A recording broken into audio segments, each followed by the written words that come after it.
streaming live on twitch.tv, and I am now here with Isaiah Cartwright, who is the lead system designer of Guild Wars 2. How's it going, buddy? Pretty good. Yeah, well known. You might know this guy as Izzy. Has a very, very long background over there at ArenaNet. Heavily involved in Guild Wars, a game that is very, very close to my heart, as is this sequel too. And we are going to see some competition here now. Gamescom was the first time that we got to see a lot of it, but a lot more people have access to play it here. We'll talk about that in a little bit. I want to hear from you, Izzy. Why should people be excited about this game? So we've been really excited internally. We play this game every day. I mean, we're so excited about playing, both PvP, PvE. It's really close to our heart. We enjoy playing this game. No shit. And the attention from all the fans when they get a hold of it at all these trade shows, when they see anything from a blog to a video. And so it just really shows that our heart and soul is in this game. And I think, everyone really appreciates that when they see that from a developer. Yeah, I think there's no doubt about it. And there's been a lot of buzz over the game, obviously. Now, it kind of like stepping into the competitive aspect, because that is something that we haven't really seen so much here. We've seen a lot of the PvE, as you guys have been making the rounds at the trade shows as well. I want to ask a question that I know is on everyone's mind. If I go out and purchase the game, I have it on day one, will I be able to just hop right into the competitive experience? Yeah, so one big thing we learned from Guild Wars 1 is we really want to make sure that someone can get right into PvP. And so right from the start, we allow someone, a level 1 character, jumps right over to PvP, fully unlocked with everything. They have all the skills, all the items, everything they need to compete. And so even all the stuff that you're playing with today is the same experience, all the equipment, everything you'll be able to play at just right off the box. Awesome. So talk to us a little bit about what we're about to see as far as the 5v5 competition and how that's changed a little bit from Guild Wars 1. So we really have a different kind of structure. And this is a map called Battle of Kylo. It's a kind of a conquest map. We have 3 capture points. As you capture the points, you tick up and you get points. And the person who gets the first 500 points wins. We also have 2 trebuchets. These trebuchets allow you to destroy all sorts of things on the map. You can destroy the clock tower, you can destroy all sorts of paths, and you can really change the whole dynamic of the map by destroying the terrain.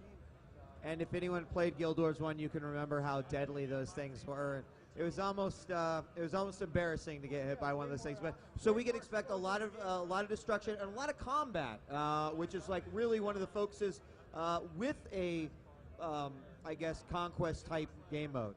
Yeah, we really tried to change up the combat. We really made a really active combat, a lot of movement, a lot of 3-dimension, a lot of jumping around, a lot of projectiles. You can dodge, you can do all sorts of things in the combat. It's really active and really mobile. And so it really makes for a very fun and interesting game. All right, so we're going to be bringing up Matt Witter in just a moment to help with the broadcast of this. But is there anything you want the fans out on the internet over Twitch.tv or anyone here to kind of pay attention to while they're watching the competition unfold? Well, I just really look for all of the interesting combos, all the little things you can do, and I just want to say thanks to Alienware for putting this all together. And any maybe special comps that you might want to throw out there that some of these teams might consider? I'd say don't underestimate the trebuchet. It is one of the most important parts of the map. Make sure you're either using it or dealing with it, or you will get killed. All right, so some good advice. Izzy, thank you very, very much, sir. And I'm going to bring Matt over now. Matt Witter is a system designer. Matt, how's it going, man? It's going good. And we're going to be doing basically the broadcasting for all this. So are you ready to rock and roll? I'm ready to see some killing. Anything in particular as far as the rule sets, what we need to know? I mean, Izzy kind of explained it, first to 500 based off of the points that you control. You had mentioned to me this morning when we were kind of chatting about it that you kind of need to have some team synergy and that you never really want to be all together. Yes, you don't want to group up. You don't want to stay 5 strong in one area because you're just going to lose all the other capture points. It's very important to stay mobile, but at the same time, you need to keep an eye on the capture points you've already captured. So you want to split. It's very important to split them up. Okay. And I mean, we've heard Izzy basically say Don't underestimate the trebuchet. But is there any other little tidbits of information that you want to give to the Guild Wars fans that might be competing here? Say, like, compositions that are good. I was suggesting the all 5 elementalist. No, Super air spike. No, the all 5 of one class would definitely just get you destroyed.